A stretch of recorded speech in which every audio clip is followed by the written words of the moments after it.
ಪತಿಯ ವರದಕ್ಷಿಣೆ ಕಿರುಕುಳ ತಾಳಲಾರದೆ ನವವಿವಾಹಿತ ಸಾಫ್ಟ್ವೇರ್ ಇಂಜಿನಿಯರ್ ಮೂಲತಃ ಬಿಹಾರದ 26 ವರ್ಷದ ಇಶಿತಾ ಯಾದವ್ ನೇಣು ಬಿಗಿದು ಆತ್ಮಹತ್ಯೆ ಮಾಡಿದ ಘಟನೆ ಹೈದರಾಬಾದ್ನ ಮಿಯಾಪುರ್ನಲ್ಲಿ ನಡೆದಿದೆ.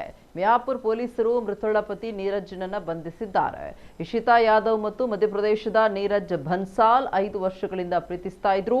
ಸಾಮಾಜಿಕ ಜಾಲತಾಣದ ಮೂಲಕ ಪರಿಚಯವಾಗಿದ್ದ ಇವರು ಪೋಷಕರ ಸಮ್ಮತಿಯೊಂದಿಗೆ 2026ರ ಫೆಬ್ರವರಿ 20ರಂದು ಪಾಟ್ನಾದಲ್ಲಿ ಅದ್ಧೂರಿಯಾಗಿ ವಿವಾಹ ಆಗಿದ್ರು. ಮದುವೆಯ ನಂತರ ದಂಪತಿ ಹೈದರಾಬಾದ್ನ ಮಿಯಾಪುರ್ನಲ್ಲಿರುವಂತಹ ಅಪಾರ್ಟ್ಮೆಂಟ್ ಒಂದರಲ್ಲಿ ನೆಲೆಸಿದ್ರು. ಈ ನಡುವೆ ನೀರಜ್ ತನ್ನ ಸ್ಟಾರ್ಟ್ಅಪ್ ಕಂಪನಿಯಲ್ಲಿ ಹಣ ಹೂಡಿಕೆ ಮಾಡುವಂತೆ ಇಶಿತಾ ಪೋಷಕರಿಂದ ಹೆಚ್ಚುವರಿ ಹಣ ತರಲು ಪತ್ನಿಗೆ ಮಾನಸಿಕ ಮತ್ತು ದೈಹಿಕ ಕಿರುಕುಳ ನೀಡಲು ಆರಂಭಿಸಿದ ಎನ್ನಲಾಗಿದೆ. ಈ ಕಿರುಕುಳಕ್ಕೆ ಬೇಸತ್ತ ಇಶಿತಾ ನೇಣು ಬಿಗಿದುಕೊಂಡು ಆತ್ಮಹತ್ಯೆ ಮಾಡಿಕೊಂಡಿದ್ದಾಳೆ. ವರದಕ್ಷಿಣೆ ಕಿರುಕುಳ ಮತ್ತು ಆತ್ಮಹತ್ಯೆಗೆ ಪ್ರಚೋದನೆ ನೀಡಿದ ಆರೋಪದಡಿ ಪ್ರಕರಣ ದಾಖಲಿಸಿಕೊಂಡಿದ್ದಾರೆ.